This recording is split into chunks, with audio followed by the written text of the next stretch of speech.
Assalamualaikum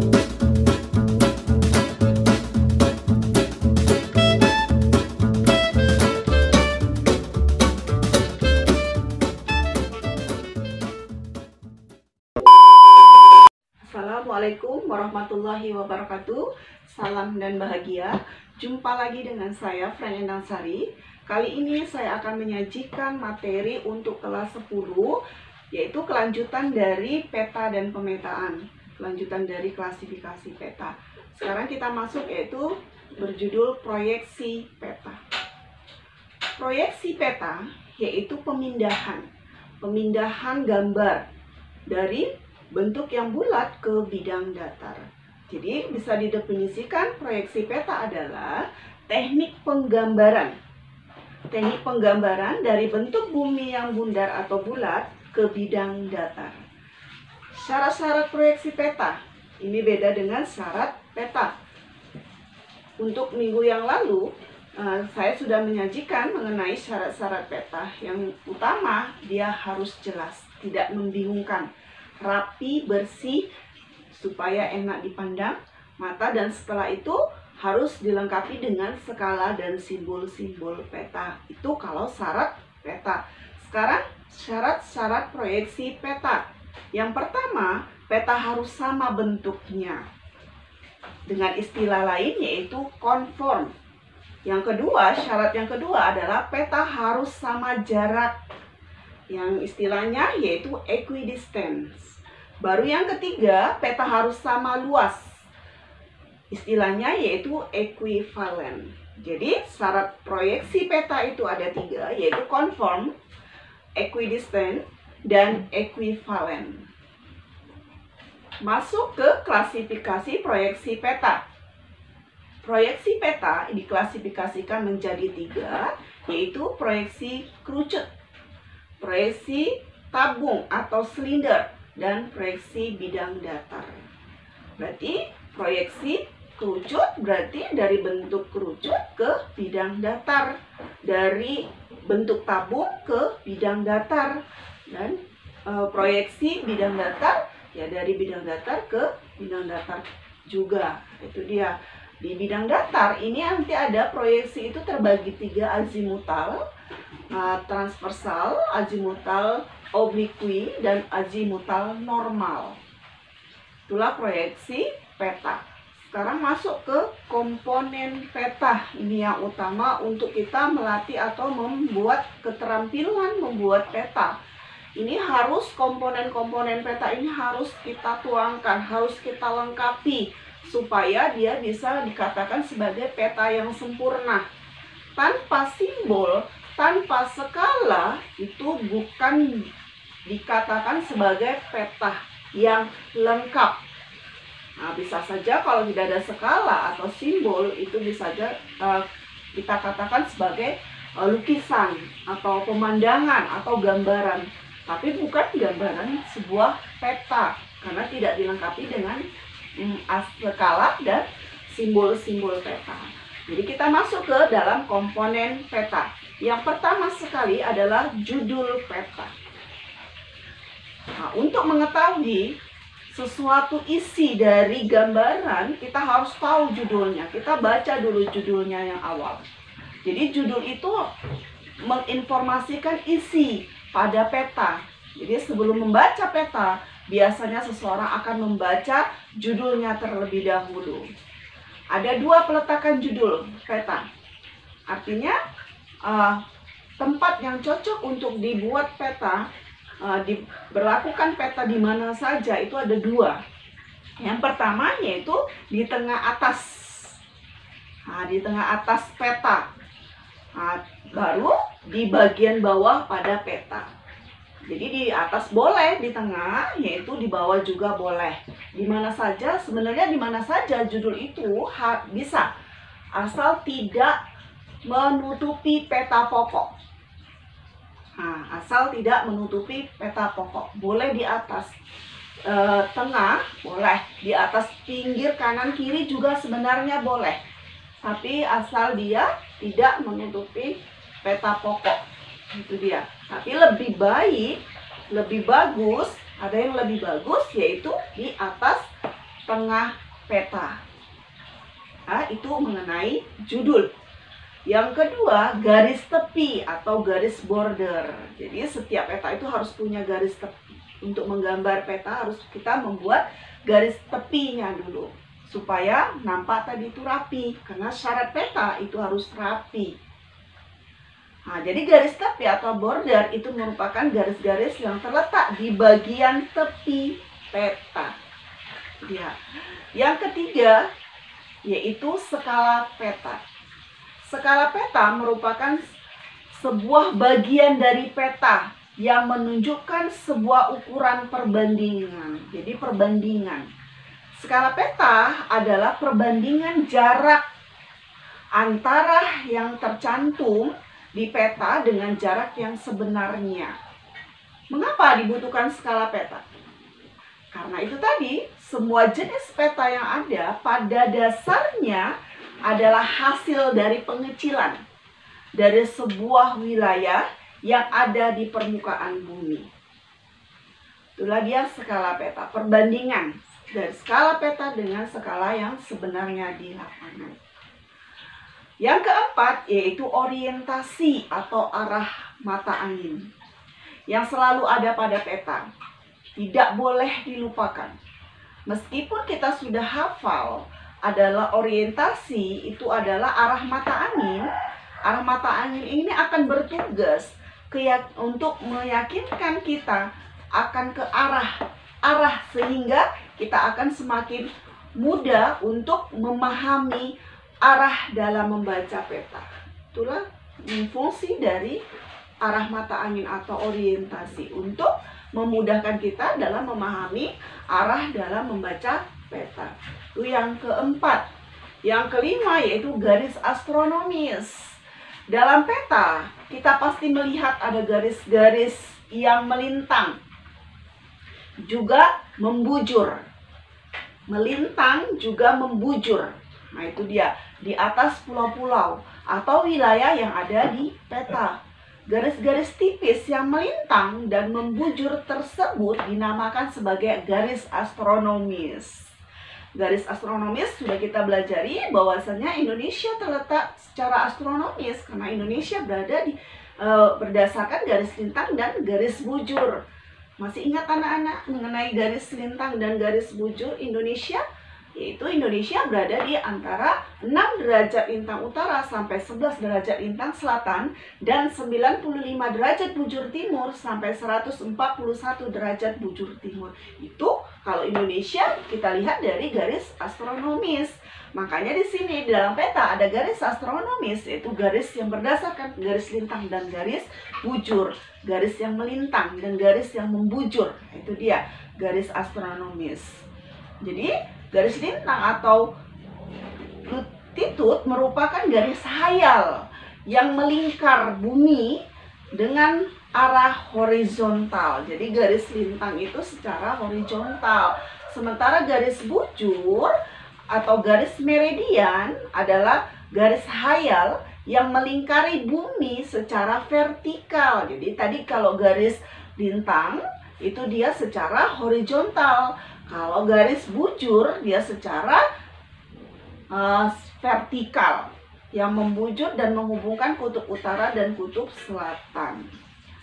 Itu dia garis astronomis. Intinya Indonesia secara garis astronomis itu tadi berada di 6 derajat lintang utara sampai 11 derajat lintang selatan dan 95 derajat bujur timur sampai 141 derajat bujur timur. Berarti berdasarkan garis lintang dan garis bujur. Yang keenam, lettering atau tata penulisan. Ini sangat penting. Lettering atau tata penulisan merupakan salah satu bagian dari peta. Nah, tidak hanya peta, bahkan di berbagai wilayah bergambar, keberadaan tulisan memanglah sarana sangat penting. Memang suatu sarana sangat penting. Nah, jadi dalam peta sering kita melihat tulisan mengenai sungai. Kalau anak-anak bisa memperhatikan penulisan nama sungai, contohnya Sungai Musi, itu berdasarkan alirannya. Penulisannya berdasarkan alirannya. Jadi bukan rata, bukan secara horizontal atau vertikal dalam menuliskannya, tapi menuliskan Sungai Musi itu dia harus berdasarkan lekuan atau aliran dari Sungai Musi kalau dalam peta. Nah, itu dia tata cara penulisan nama sungai atau Sungai Mahakam. Kalau Sungai Mahakamnya tidak berkelok artinya dia lurus, berarti penulisan Sungai Mahakam. Dia rata. Tapi kalau dia berkelok, kita harus mengikuti kelokannya, alirannya dalam penulisannya. Itu sangat penting bagi anak-anak supaya tahu dalam penulisan atau lettering dalam peta, bukan sembarangan. Yang ketujuh, warna. Unsur-unsur dari peta yang lainnya yang juga perlu untuk diperhatikan adalah warna. Warna tidak hanya berfungsi untuk mempercantik tampilan saja. Namun, pada peta warna juga mempunyai peranan yang sangat penting. Hal ini karena warna-warna menyimpan berbagai macam informasi yang berkaitan dengan permukaan lokasi yang digambarkan pada peta. Itu tadi ya. Jadi dia menyimpan berbagai informasi yang berkaitan dengan permukaan lokasi yang digambarkan pada peta.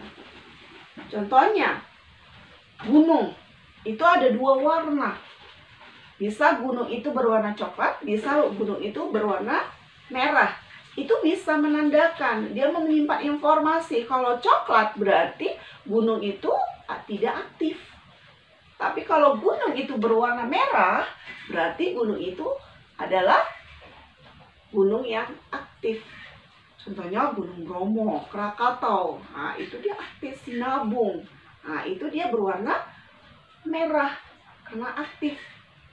Di mana kita lihat atau kita bisa lihat gunung-gunung yang tidak aktif, Bu?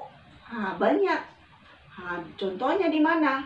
Di Kalimantan. Di Kalimantan banyak gunung yang tidak aktif.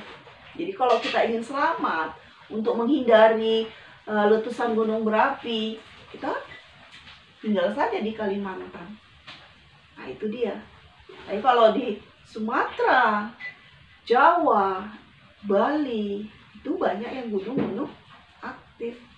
Tapi keberadaan gunung aktif ini juga banyak manfaatnya. Ya. Nah, itu mengenai warna. Ada lagi warna apa? Untuk membuat kutub, daerah kutub berarti warna putih, dataran rendah, dataran tinggi, semua itu ada simbol warnanya, sudah diterapkan dalam peta. Jadi gampang kita untuk mengetahui informasi-informasi yang ada di dalam peta dengan warna itu tadi. Itu yang ketujuh. Yang kedelapan, simbol. Setelah adanya warna, kemudian yang ada dalam peta aslinya itu adalah simbolnya. Jadi tadi warna, simbolnya untuk apa? Seperti itu. Simbol itu merupakan tanda konvensional yang terdapat di dalam peta untuk mewakili keadaan sebenarnya yang ada di lapangan atau kenyataannya. Itulah dia simbol. Itu ada 3, simbol garis, titik, dan area. Kalau titik itu biasanya untuk kota, kabupaten, provinsi. Itu nampak di situ nanti. Kalau anak-anak bisa lihat di sebuah peta, itu ada titik. Oh, ini ada titik Medan contohnya. Oh, berarti ini kota Medan. Itu dia, Provinsi Sumatera Utara. Seperti itu. Terus kalau garis, contohnya batas, digunakan untuk batas, digunakan untuk aliran sungai dan sebagainya. Itu garis. Ada lagi simbol. Itu tadi simbol area. Contohnya pelabuhan. Oh, ini simbol area pelabuhan. Simbol apa lagi? Bandara, terminal dan sebagainya itu memakai simbol-simbol. Jadi ada 3 simbol yang anak, yaitu simbol titik, garis, dan area. Yang ke-9, legenda. Di dalam peta pasti kita bertemu dengan legenda. Ada tulisan legenda itu biasa di atas. Nah, kanan bisa di atas ini, yaitu di peta. Ini biasanya legenda ini biasanya dituliskan dalam bentuk kotakan di sebelah pojok. Kotakan. Legenda juga disebut dengan keterangan. Nah, ya. Untuk legenda ini, ya, legenda itu ada sebuah kota yang menerangkan tentang simbol, menerangkan tentang apalagi warna dan sebagainya. Yang ke-10 yaitu sumber dan tahun pembuatan peta. Ini sangat penting juga, wajib kita cantumkan sumber dari tahun pembuatan peta. Tahun berapa dibuat peta ini? Jadi sumber dan tahun pembuatan peta ini merupakan komponen yang sangat menunjukkan data-data yang digunakan dalam penentuan, sehingga akan memberikan kepastian informasi yang disajikan. Itu dia. Jadi informasi yang disajikan adalah informasi yang akurat.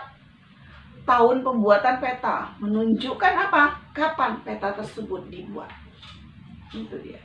Itulah dia sumber dan tahun pembuatan peta. Itu memberikan kepastian informasi yang disajikan adalah informasi yang akurat. Itu sumbernya harus akurat. Sedangkan tahun pembuatannya itu untuk mengetahui tahun berapa pembuatan peta tersebut. Yang ke-11, insert peta. Ya. Komponen yang selanjutnya adalah insert peta. Insert peta merupakan komponen pada peta yang digunakan untuk memperjelas posisi suatu wilayah yang ada di peta. Itu biasa di pojok bawah paling kiri. Nah, itu dia untuk memperjelas wilayah. Contohnya Provinsi Sumatera Utara. Di dalam Provinsi Sumatera Utara itu ada Danau Toba dan sebagainya, atau tentang kabupaten-kabupaten yang ada di Sumatera Utara itu dia dibuat di paling pojok untuk memperjelas lebih jelas dari wilayah peta yang pokok atau yang utama. Itu dia. Jadi insert itu adalah peta kecil yang terdapat di pojok kiri paling bawah. Itu dia. Itulah insert. Jadi, membuat atau mengetahui simbol-simbol atau komponen peta atau unsur-unsur peta di dalam peta itu harus ada. Untuk apa? Untuk melengkapi suatu peta. Supaya apa? Supaya peta itu bisa dikatakan peta yang sempurna, peta yang lengkap, peta yang bagus. Jadi ada berapa komponennya? Ada 11 komponen peta. Yang pertama tadi adalah judul peta. Yang kedua garis tepi. Yang ketiga skala peta. Yang keempat orientasi atau mata angin atau letak mata angin. Yang kelima garis astronomis, yaitu garis yang berdasarkan garis lintang dan garis bujur. Yang keenam lettering atau tata cara penulisan. Yang ketujuh adalah warna. Yang kedelapan adalah simbol, ini menerangkan warna tadi. Yaitu yang kesembilan adalah legenda, itu adalah keterangan-keterangan dari simbol yang terdapat di sebuah kotak. Biasanya dikotakan. Nah, itu berisi keterangan-keterangan dari simbol itu tadi. Yang ke-10 adalah sumber dan tahun pembuatan peta. Ini sangat penting, dari mana sumber yang akurat diperoleh dan pembuatan peta itu dari tahun berapa dibuat. Yang ke-11 adalah insert peta, yaitu peta kecil yang terdapat di pojok kiri bawah. Nah, sekian mengenai proyeksi peta dan komponen-komponen peta kali ini. Semoga bermanfaat bagi anak-anak dalam membuat keterampilan peta. Jadi harus bisa dilengkapi dengan komponen atau unsur-unsur peta. Ibu akhiri dengan wabillahi taufiq wal hidayah. Assalamualaikum warahmatullahi wabarakatuh.